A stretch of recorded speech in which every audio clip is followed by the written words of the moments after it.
With 2012 coming to a close, it is time to look back at the year that was in mixed martial arts. We're talking story of the year, fighter of the year, highlights, lowlights, and so much more.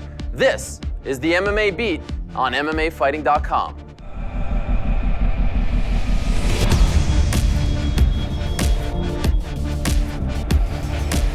Hello again and welcome to the final episode of the MMA Beat for 2012. I'm Ariel Helwani. We have a familiar cast of characters here in our New York City studios. Lots to get to in this year-end show. Let us get right into it. Joining us from MMAfighting.com, Spike TV's MMA Uncensored Live, and SiriusXM, he is, of course, Luke Thomas. Luke, how are you? Good, Ariel. How are you? I'm doing great. Welcome back to Mike Chiappetta, also of MMAfighting.com. Mike, how are you? Good. Good. Thank you. And of course, of ESPN.com and ESPN the magazine, he is Chuck Mindenhall. Chuck, up against a gang of MMA fighting guys again. Let's do this. Exactly. Guys, let's talk about it. It is the year-end show. A very interesting year in the world of mixed martial arts. A lot of topics to discuss. And us being MMA media, this is the MMA Beat, we like to talk about stories. So let's talk about the story of the year. Mike, let's start with you. The MMA story of the year, according to you, was? Well, I think to me, 2012 was a year of transition for mixed martial arts. First of all, you had the UFC moving to a new platform on Fox and FX and Fuel, which was, obviously there were some growing pains involved there. It was a time where they had to kind of learn the landscape of network television, which we saw with the ratings of the middle two shows of the year. A little up and down there, but it seems to me like they're learning that. And for Bellator, they're going to be moving to Spike. So I think, in this last season for them, they didn't necessarily put their best foot forward. They're saving a lot of their best bullets for 2013 in this move to Spike. You have women coming to the UFC, a change that who would have thought it's starting at the beginning of 2012 that's going to happen. And then you also have the retirement of a lot of important fighters, guys that casual fans know. We started the year off, Brock Lesnar retiring, Tito Ortiz retired in the middle of the year. Now to end 2012, it looks like we've probably seen the end of BJ Penn. So I think when you look at all those things, it really tells you how difficult of a year it was for MMA because there were so many transitions happening at the same time. And if you want to look at the business of MMA and see that there was a downturn, I think it's a little easier to understand when you look at all the transitions that happened. Luke, I remember asking you on the very first episode of this show, what grade you were giving the UFC for 2012. Now, that was in September. Mm-hmm. You gave them an incomplete. Fair enough. We're now in December. What grade do you give them? I guess I would give them maybe a B minus, somewhere in there, I guess. I think either one of those is defensible. I think, listen, they obviously started really, really strong with UFC on Fox 2. UFC on Fox 1 obviously was not in 2012. They had some bumps in the road, not just on Fox, but they had some bumps in the road with FX and with Fuel. But they clearly have realized that the way of doing business has to change. They made amendments to Fuel. They're going international, which is really smart. It makes a lot of sense. On FX, they're starting to figure out what does and doesn't work and when it does and doesn't work. They invest in Ultimate Fighter going to Tuesdays. I think these are all going to be important. And of course, UFC on Fox 5 was a major success at the gate, online, in terms of social media participation, Google searches, and they didn't charge exorbitant ticket prices. It was only a $1.5 million gate for about 15,000 people. That's the right call, and the ratings paid off. And they thought about who should be where. There are some issues to consider going forward. UFC on Fox 6, flyweights headlining, I don't know about that. Also, recall that they did the right thing by having an aging veteran being sort of taken out by an up-and-coming guy. They don't have a lot of really popular aging veterans left to sacrifice at that altar. That's going away too. So there are some challenges ahead, but it at least seems like they're beginning to realize they couldn't do business as usual. It's a new reality, like Mike was talking about, and slowly but surely they're figuring it out. Challenges remain, but the waters aren't nearly as nasty as they were. Chuck, Luke gives the UFC a grade in the B range, and it's a tough question to answer because they've had so many injuries this year. And not only injuries, they've had bad luck, right? They had the Nick Diaz situation, Alistair Overeem situation, even situations like Chris Cyborg in Strikeforce, King Mo, et cetera, a lot of bad luck for the UFC. Yeah. Is that part of the story as well when you talk about story of the year? There's just a lot of bad luck for this organization. How brilliant to put Matt Brown against Mike Swick on that main card. That was safe. No, that is my story of the year. Honestly, is the injuries. I feel like this year was unprecedented in terms of how many injuries altered cards. It's like we had to see it. It's almost like every time they put together a card, you look at it as a first draft these days. What kinds of revisions will it undergo by the time it actually comes around? that happened all year. You can take a look at some of these cards that were complete disasters. UFC 147 being a prime example. It was supposed to be Silva and Sonnen. That couldn't happen, so it was going to be Vitor against Wanderlei. Wanderlei gets hurt. All of a sudden, we've got a completely different thing going on where they're offering refunds refunds for the first time in company history. They're offering refunds from it. And we saw what happened with UFC 149. Yeah. 8 different iterations of that card went down.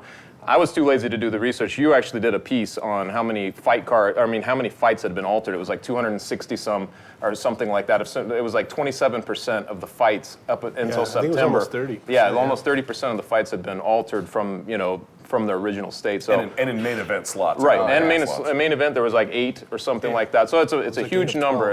I think that really affected. It was a domino effect down the year of the cards, including the Fox cards and everything else. What they got, who they and all that stuff. So I think that that's my story of the year. It was a really rough ride for the UFC that way. And for me, that was my story of the year as well as injuries. I actually spoke to Dr. Ed Hsu. Ed Hsu is the guy from Johns Hopkins who was the author of the original 2005 and 6 study on the nature of MMA injuries. And I basically we discussed, would it be possible to do another study? And his answer was, you got $1 million? Because that is what it would take. And to me, it's sort of interesting. If I asked you or anybody, why are these injuries happening? You could tell me something's going wrong in training. That is the most unscientific non-answer ever. Here is the reality. We have no idea why these injuries are happening, except that something is going wrong in training. It seems to me incumbent upon the parties involved, UFC. And I know I could say, you should spend $1 million studying injuries. This is the biggest crisis they'll face. It's not oversaturation, although that's a problem too. It is this carbon half-life that these cards have, and they just evaporate in front of your face. When you lose your co-main event and your main event for the show in Brazil, the Rampage Jackson fight, in one day, you have a problem on your hands. And if you don't even know the reason why it's happening, that has to stop. I don't think it's something that can be easily solved with the study, though. I mean, there's much bigger business sports. The NFL, for example, where superstars fall out on a weekly basis. They have a lot more money to spend. They have a lot more incentive to spend it, and they still haven't done it as far as I know. So you're talking about long term or game to game?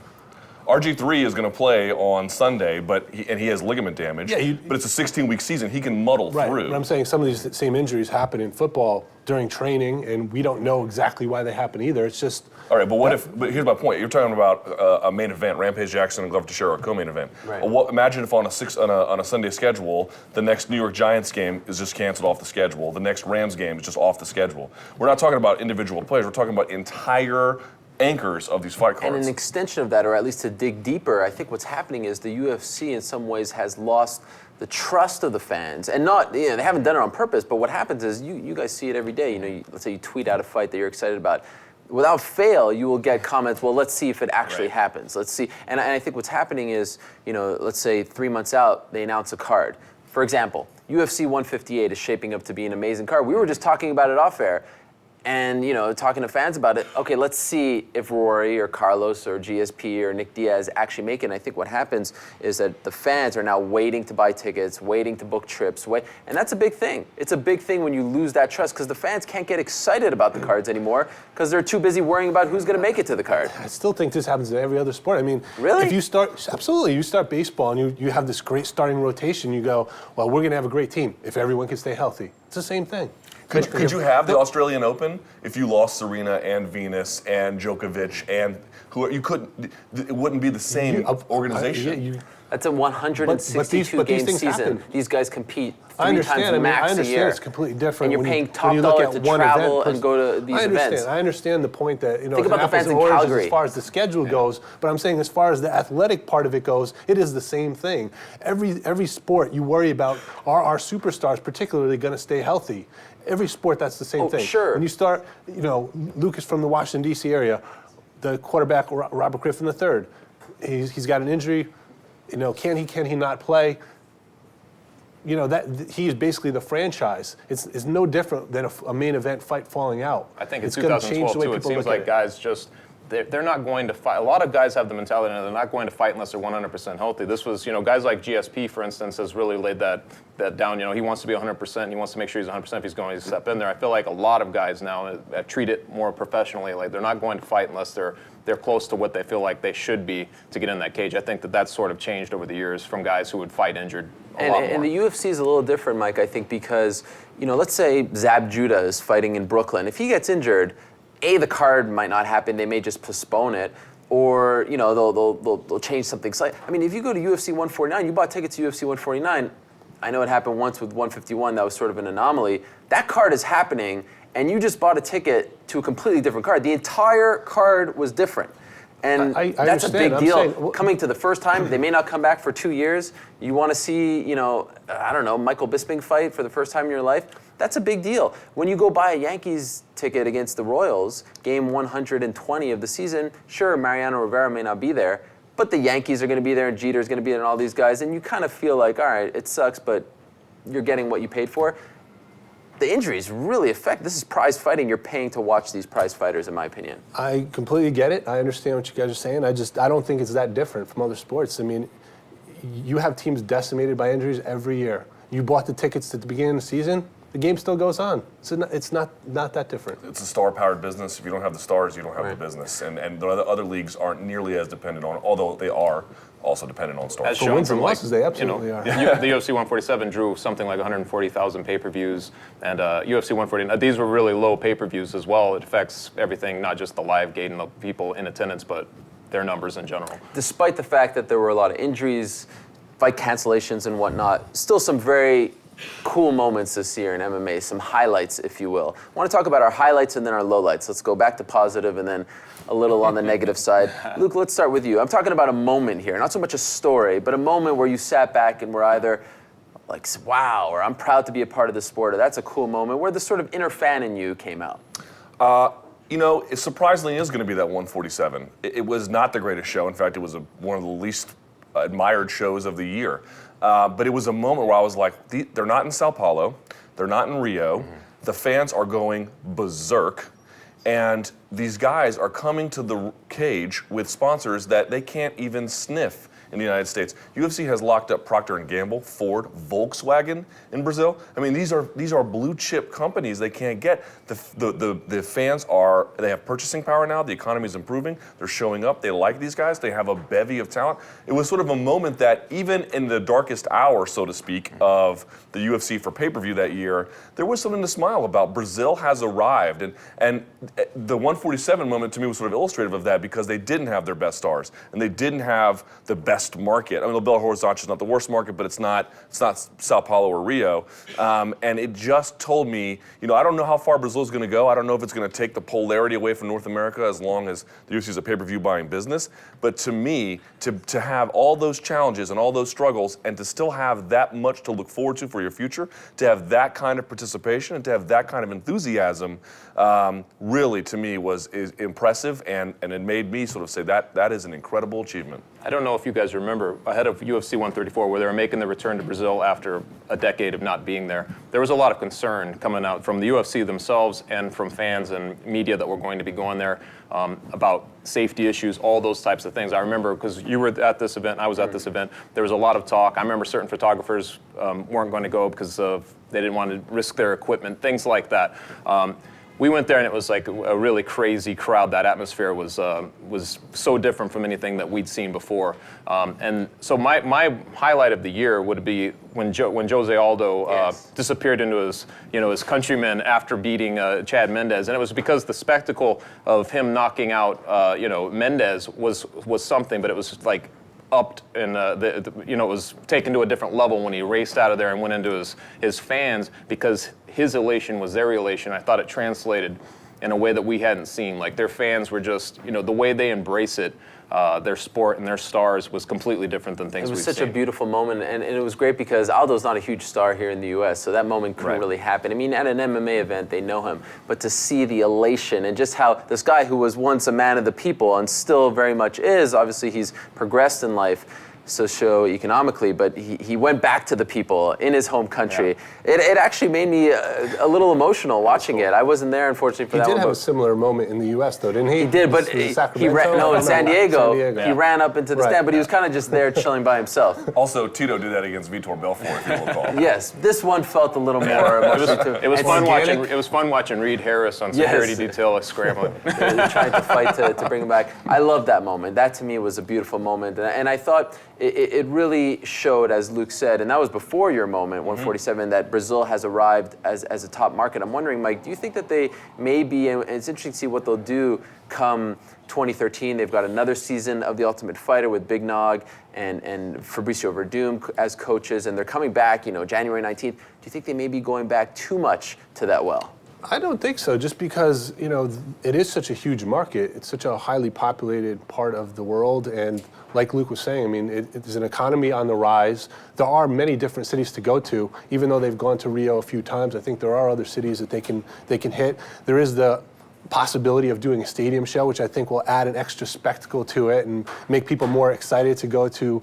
People love being a part of something that's that grand, And I think that a situation like that will certainly add to the appeal of MMA in that country. And no, I don't think so. I think, you do how many shows a year in the United States? The United States is a big country. Brazil is a big country as well. It could certainly handle, 4, 6 shows if they wanted to do that many. And it wasn't all positive in Brazil. I think losing the Anderson Silva-Chael Sonnen fight for them was a very big negative. We'll get to the lowlights in a second, but give us your highlight. Yeah, I'm going to go a little under the radar in this one. It's a moment that happened fairly recently, and it was the fighter Nick Newell of the XFC who won the lightweight championship just a couple of weeks ago. And to me, it was just an incredible moment just because of, you think about him. For people that don't know, I'm sure there are people out there who aren't aware of Nick, but he's a fighter that was born with one hand. It was a congenital amputation at his time of birth. He has one hand. And this is a guy who's fought mixed martial arts for several years now. He's undefeated. He has dreams of, fighting for the UFC. And he won a championship for a very respectable regional promotion, the XFC.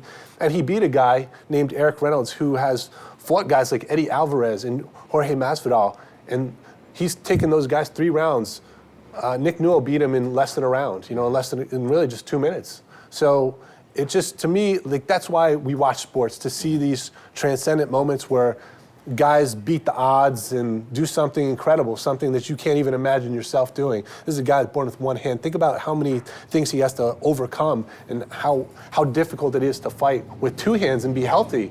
He's got one hand, and he's still reached a championship level and could be attaining his dreams of going to the UFC. That's unbelievable to me, and that's why, to me, that was the best moment of 2012. I think combat sports generally offers people with some physical limitations opportunities like that. There's a kid in the DC area. He is a blind kid in high school, and he wrestles. And the only stipulation when he wrestles is that him and his opponent have to be touching when the match begins, and that's it. All the rest of the rules are the same. And his first season and second season, I think he was, he didn't go too well for him. He has a winning record this season or last season. Either way, he has certainly improved. And there's other stories like other blind kids all in wrestling like that. I think combat sports really offers guys like that, like Nick Newell, the chance to shine. The only difference is Nick Newell, I don't know that this kid will ever go to Iowa to wrestle. I don't know if he'll go to Ohio State. But Nick Newell it seems to be pretty legit and deserves a chance to fight people who we know are battle-tested, people who we know are very, very good. Not to diminish Eric Reynolds, but I just mean the next step up. I think Bellator and UFC, and I don't want to speak for them, I don't know that they're hesitant to sign him. I think the first person who makes the jump there is going to be very glad they did. Seems like the perfect candidate for Bellator as they try to gain some attention away from the UFC, moving over to Spike, someone like him. Want to mention quickly one story that, again, got me quite emotional, perhaps because I am. You're an emotional guy, I am, a new father. He was crying right before we got there. Dan Miller coming back in his home state in June in his welterweight debut, winning via submission after everything that he's had to endure with his son, who was very sick, battling a kidney disease. I remember, I get emotional talking about it, his post-fight interview in the cage in Atlantic City. I thought that was a very nice moment for 2 really good guys, him and his brother Jim, hardworking guys who I think really embody MMA, humble, hardworking. I really like that moment. We transition. You want to say something? I was going to say one other one on similar vein is Mike Swick coming back after 2+ years away battling, this this physical problem that he had and winning by knockout, the emotion that poured out of him after being away for so long. Love the personal stories in Exactly. MMA. You've got Rad Martinez doing what he's doing in Bellator. Just a ton of personal stories and great ones to add to that. So let's talk about our lowlights now. We go from the positive to the negative. Let's go with you, Chuck, first. Start a with low Debbie light Downer for you over here. in 2012. What do we got? No, I'm going to go with. There were quite a few lowlights I thought this past year, but I'm going to say the falling out of UFC 151. It was a huge sinkhole. They'd never had a pay-per-view event like that they'd promoted and got behind, where they'd cancel the whole thing. They didn't try to salvage it with the guys behind the main event. They couldn't do it. It raised the debate all over the media and with fans. Are they watering these cards down? Are they doing too many cards?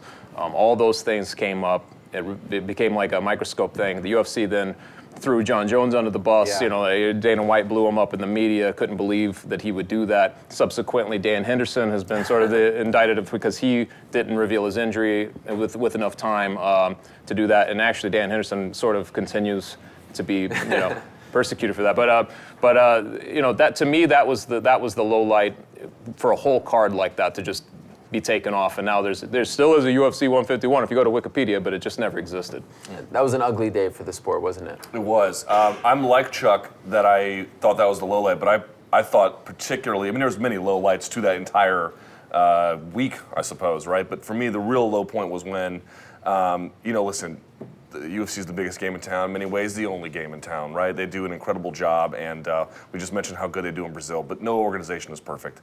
And I really thought they hit a low point when they sent out a press release, and in the release called Greg Jackson, and John Jones Sport Killers. I really thought that was, I don't know if unforgivable is the word, but that to me it's just unprofessional. I don't know. There's no kind word to describe that. And listen, I'm not here to defend John Jones. He may be a great guy. He may be a terrible guy. I don't know. I thought I defended his right to make that choice to not take the fight, even if I think it was risk averse in a weird kind of way.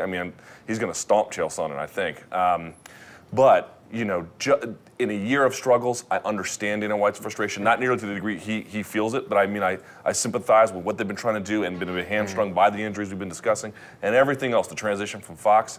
But to take it out on your next biggest star when his decision is frankly defensible, and to do it in such a vociferous and ugly way, just not okay by me. Yeah, what a bizarre day that was in late August. Even more bizarre was the fact that on the conference call, Dana announced Machida Jones. By the end of the day, we ended up with Vitor Belfort versus John Jones. Mike, do you agree with the panel here? Was that your low light as well? I'm going to go into the Strikeforce realm here. Okay. For me, the low light of the year was the two canceled Strikeforce cards, and not because they were canceled. To me, the problem was we started the year, after Strikeforce re-upped with Showtime, with Dana White saying, I'm going to make these guys happy. I'm going to make these Strikeforce fighters happy. I'm going to find a way to do it, and they're all going to be happy. Gilbert Melendez, all of them. So what happens? We have a couple cards. Things are going okay. Then Dana gets in some blowout with the Showtime brass, and he says, done. Yeah. I don't care. What happened to helping out these fighters and making them feel good about where they are? He just wiped his hands of the situation. And then we're left in a position where, these cards are coming up. Dana doesn't care about them. And if Dana doesn't care about them, the UFC doesn't care about them. Let's face it. So we're put in this position where these fighters are just trying to get a fight and make a living, make some money, pay the rent, whatever they need to do. And because of one fight falling out, we don't have a card that's worthy of being on television because Zuffa doesn't care enough to, get enough talent to make the card viable. To me, that's not fair. You promised these guys that you would make them whole and you would give them opportunities, and then you just wiped your hands of the situation because you got in an argument with your counterpart on the other side. To me, that's unprofessional. The excruciating slow death of Strikeforce has been uncomfortable to cover, I think, because everyone knows it's coming to an end. No one's acknowledging it publicly, and I think this January 12th card, I remember saying in Cincinnati, that was one of the most depressing events I've ever covered. That was last year. In Cincinnati, it was a great card. It was one of the first full Strikeforce cards with a great undercard as well. Sean Shelby finally had the reins. No one was there. There was no promotion put into that. And I remember, telling some other people and writing about it was, who cares about the banner? Who cares about the logo? These are great fights, but it's just so hard to care about it when everyone else is so down and depressed about the whole situation. Thankfully, it appears as though Strikeforce is coming to an end, and those guys, at least a lot of them, will come over to the UFC. They're finally going to get an opportunity to fight again. I mean, it's been months for some of these guys, months, and you wonder, like, how are they getting by?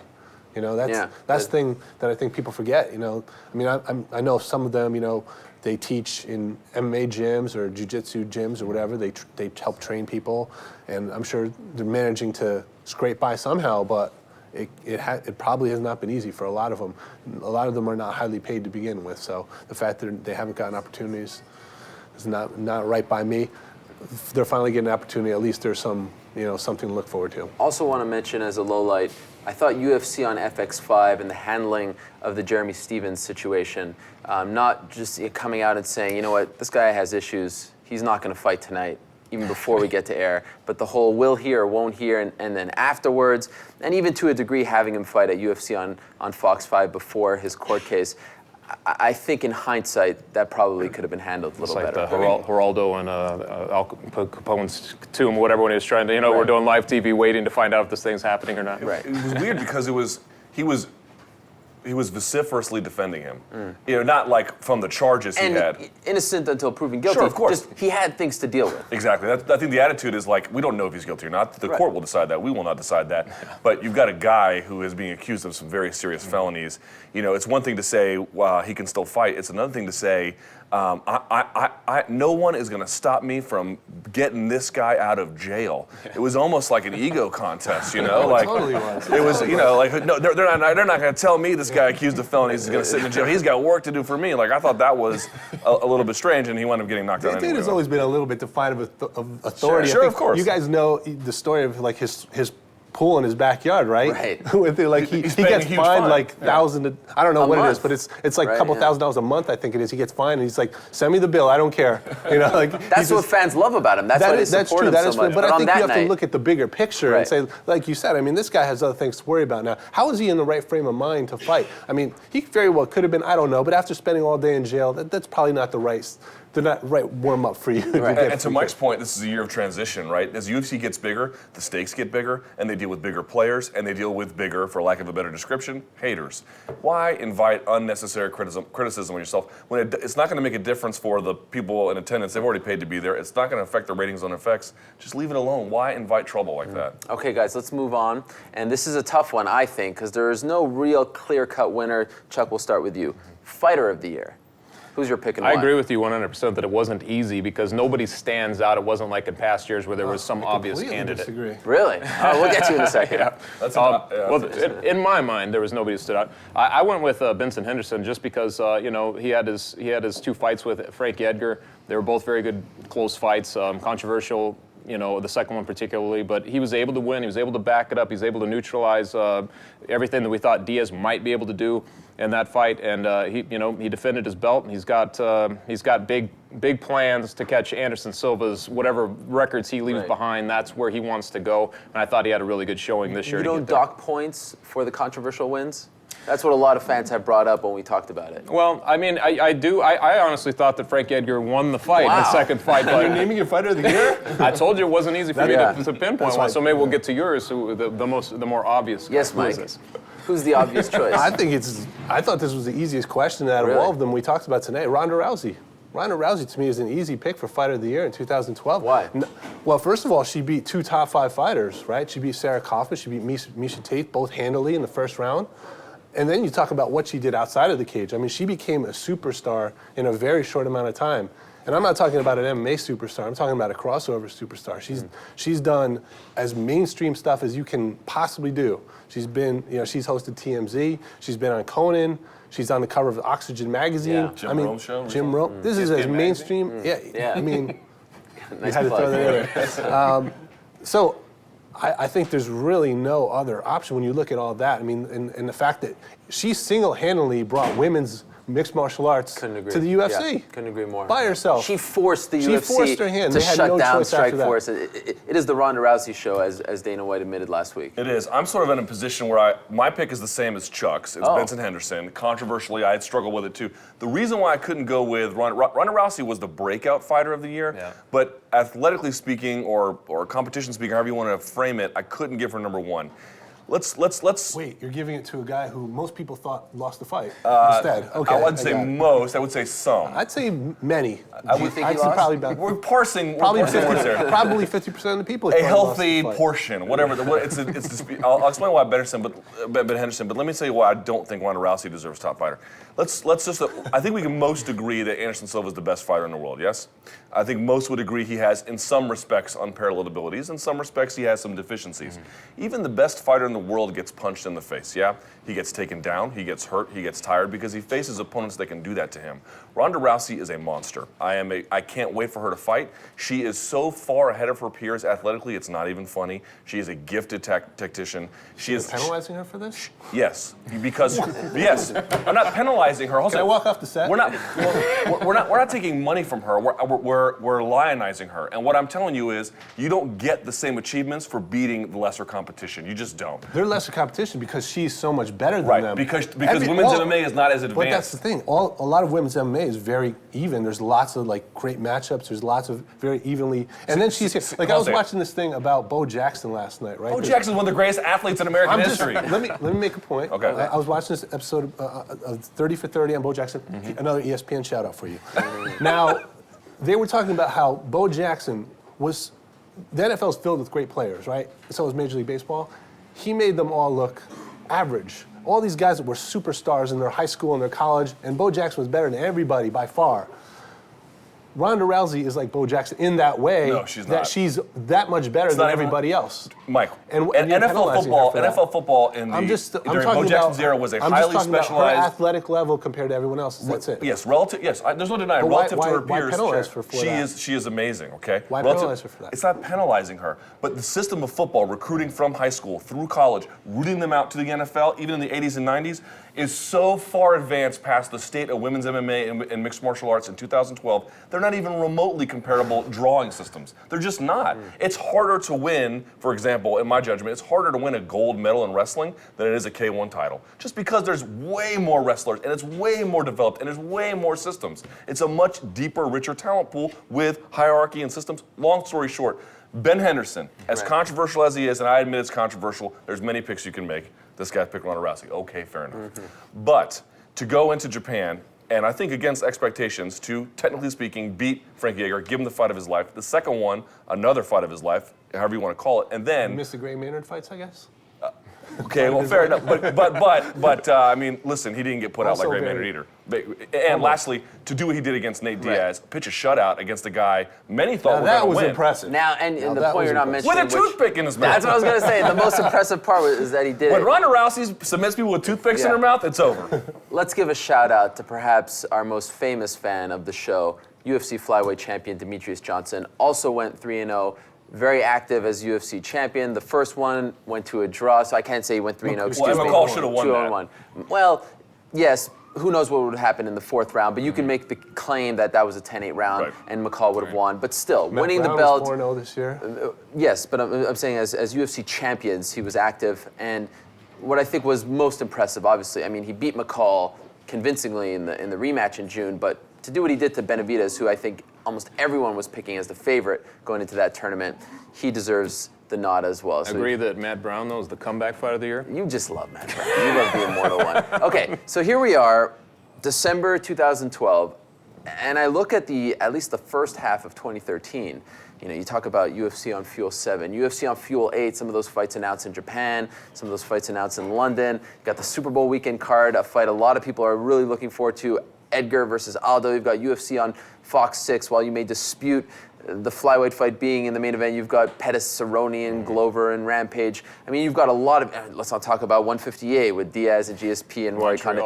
2013, if it holds up, disclaimer, injuries, but if it holds up, is shaping up to be unbelievable. And let's not forget about the women coming over. Let's not forget about the invasion of the Strikeforce talent coming over. There's going to be a lot of great fights. And of course, there's Bellator and Spike. And I don't want to take away your spotlight here and your answers. Luke, let's start with you. Which is the story, as far as 2013 is concerned, that you are most interested in monitoring come the turn of the new year? Maybe I can redeem myself in the eyes of my esteemed Oh, colleague. yes. It's Ronda Rousey. Ronda Rousey is what I'm looking forward to most. I think crowning her the champion was obviously the right move, dissolving Strikeforce, headlining her first show against Liz Carmouche. I know Carmouche is, in the odds maker's eyes, terribly outmatched, and she probably is, but she's a tough lady, a former Marine, so semper fi to Liz Carmouche. To me, what can she do? You know, putting her in the main event is risky. Putting her in Southern California, where they already don't do their best business in terms of at the gate. She's not been a big draw anyway. That to me is risky as well. You know, our colleague Dave Meltzer says if she can do above 300,000, 350, it's a home run for her. It's a tough challenge. You know, she's going to be probably supported by Machida and Hendo, but what does she do for herself? What does she do for women's mixed martial arts? And by the time we're having this conversation at the end of next year, where are we? And she's going to lead the charge. And Mike, I think a big question is it the Ronda Rousey show? What if she loses? Is the UFC, and what kind of fights are they going to put on other than Rousey? Where they're going to put them? Placement on the card? That's a very interesting thing to look at as well, not just Rousey. Yeah, absolutely. I think that is the $64,000 question about what happens if she loses. Like we were saying, though, I think she is so much better than everyone else at this point that it's not too much of a concern right now. At some point, though, in the future, it might be. You know, there's somebody out there training right now who's gonna have a meteoric rise like Ronda Rousey just did in 2012 at some point soon. And there's gonna be someone out there that you know is gonna give her a test and maybe even beat her. And then we'll see. You know, has the rest of women's mixed martial arts been elevated enough alongside of her for it to be lucrative enough for the UFC to continue? I'm hoping. You know, I think we've seen, you know, those of us who watch mixed martial arts for a while, we've seen women fighting on major cards before, that they've always delivered. I mean, the women's fights are almost always exciting and technical and they're good. So yeah. I'm thinking that, you know, Dana is going to be watching and he's going to be sold once he starts seeing how they perform. Because let's face it, Dana loves people who go out there, perform, and put on a show. So hopefully they'll sell him on that. And I don't think he could say anymore that it's not, you know, deep enough. I mean, you have legitimately 3 fights in your back pocket that you can make for her if she keeps on winning. You know, the Cyborg fight, of course, McMahon, which I think if she keeps winning will look good. I understand the Tate voicing, rematch would be huge. And let's not forget, women's MMA on the whole is in a very good spot. I think Bellator is doing a good thing at 125. Jessica Ai seems like she's a star, dominated. One of the great fights of this year was Sarah Kaufman against Alexis Davis. That was when we originally kind of kicking around that concept. Kedzie, too. Yeah, I mean, these fights they stick in your mind for a long time. That one, because Tate and Rousey were headlining that card, I think they stole all the thunder. But if you go down and take a look at that back and forth war between with Davis and Kaufman, I remember that fight very well. The way they kept coming, seeing them in the corner and coming back out and just smiling through it, and just that's the kind of fight that we really like with the Bonner and Griffin and that sort of thing. They put on that kind of fight, but it was largely forgotten on that particular show. Your story of the year. Or your story that you're looking forward to come the new year? Well, all this talk at the end of, from the second half on has been about super fights. So now it's like, does something materialize in this, are they going to save face and actually be able to put one of these on? It doesn't seem like GSP and Silva is imminent at this point, just given where things have gone, GSP's reluctance to do it, which you can't blame him. We've been through all this stuff a lot of times. But can they put together what people consider a super fight? And really the hinge piece of that whole thing is Silva. He's the guy who's right in between both GSP and John Jones. I think a lot of people want to see him fight John Jones. So you wonder, can the UFC find a way to make those guys fight each other? And I think that would be particularly the fight that I would like to see. And I think that's echoed by a lot of other people out there. So can they put it together? Yeah, that's what I was going to say too. 2013. That's what I'm looking for as well. Can they finally come through with one of these super fights? Listen, for a long time, Dana has said, the difference between us and boxing is we put together the fights that people want to see. That's what we always do. That's what we're always going to do. People want to see one of these 2 fights, or even Jones versus Silva. There's 3 super fights potentially that the UFC could put on, and in every instance, there's one of the parties in the fight is not really that interested. So, is it going to happen? I mean, recently we saw the potential for the boxing super fight of probably of all-time history, Pacquiao and Mayweather, just blow up because Pacquiao was just knocked out unconscious, and I don't think that fight is redeemable anymore against Mayweather. It's not a fight you can make. It's not a fight that's going to have these, humongous purses they were talking about, $100 million for Mayweather or whatever it was. And a day after that, Lorenzo Fertitta tweeted that, hey, boxing, you got to strike while the iron's hot. Take your own advice. Right. Take your own advice. You've got to make one of these fights. The fans demand it.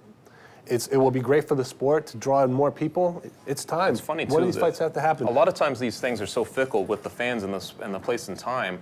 You take a look at GSP, people have been talking about GSP and Silva for a long time. By the time it finally got to a point where it could be made, a lot of interest had sort of waned in that particular fight, and then all of a sudden Diaz and GSP became like the fight that people were more interested in. But then we watch Bendo Henderson against his younger brother Nate, and we see something happen there that we're like, is that going to happen to Nick Diaz against GSP? We sort of waver on that one as well. It's like you're always dealing with a very fickle fan base as well. That's why if you're going to put one on, you're going to upset parties on one end or another, and including fans that don't want to see it. But you have to put it together. If it's going to come together, you got to take that. I feel like everybody has their opinion on which super fight they want to see. But at the end of the day, if they put any one of these three together, people are going to jump on board just because it's not something we see very often. Like everyone has their, if they want to see. What's the third one, by the way? Anderson versus John Jones. I know. Then what's Rossi Cyborg? What's the third one? You got Anderson, GSP, Anderson, John Jones. What's the third? Oh, Darren Elkins. I'm crazy. Okay, there's two, right? Yeah. The Elkins Omagawa rematch. John Jones versus George St. Pierre. Yeah, well. Rossi Cyborg would be sort of in that discussion. That's true. I think those are all great ones. I want to give a nod to the other guys. Very curious to see how Bellator does on Spike. They've come out, guns blazing, as Dana White likes to say, with their first couple of shows. Very curious to see if Showtime remains in the MMA business. And then you've got, what about the World Series of Fightings of the world? What about Dream? I remember on this show, a lot of you were skeptical of Dream's future. Well, Glory, who knows what they do? Maybe they land on Showtime. You never know. Glory, I believe in. Yes. Dream, not so much. What if Glory buys Dream? Even then, I'm not sure that's a promotion worth resurrecting. Sure. You got the Invicta. I'm curious as to who the number two, and if there really is a number two. Quick note on that. I just think that this year the UFC. I'm not saying they ran for office unopposed, but I do think they are better as competitors. And and they've always had competition, but Bellator on Spike puts their feet to the fire a little bit. And when they do that, they deliver to the fans more because they feel that pressure. The fans tell them they want it more. I think that'll be good in the end, both for Bellator and for the UFC, and ultimately for the fans. And from our perspective, let's be honest, as journalists, a Dana White who is facing competition is often a more interesting Dana White. You get lines like Spuke TV out of him, Strikeforce. Those are good lines. But what's he going to do with Bellator's name? That is a tough one. That's a hard one. Yeah. Bella Terrible. Wow. Helipore. What? Helipore. All right, let's end on that note, guys. A great show. Really enjoyed it. Really enjoyed doing this show with you guys. We launched it this year, and I think I speak for all of us. We're looking forward to next year. It's going to be an interesting year in MMA, and we hope that you enjoyed the MMA Beat in this inaugural year for us. And let us know in the comment section below. Do you agree or disagree with our Fighter of the Year, Story of the Year, Highlight, Lowlight, or the story that you're most looking forward to come 2013? We all appreciate your comments, and we hope that you've enjoyed the first season of the MMA Beat, and I hope that you will stick around come 2013. For Luke Thomas, Mike Chiappetta, Chuck Mindenhall, I'm Ariel Helwani saying so long and happy holidays. I got it. Down the board.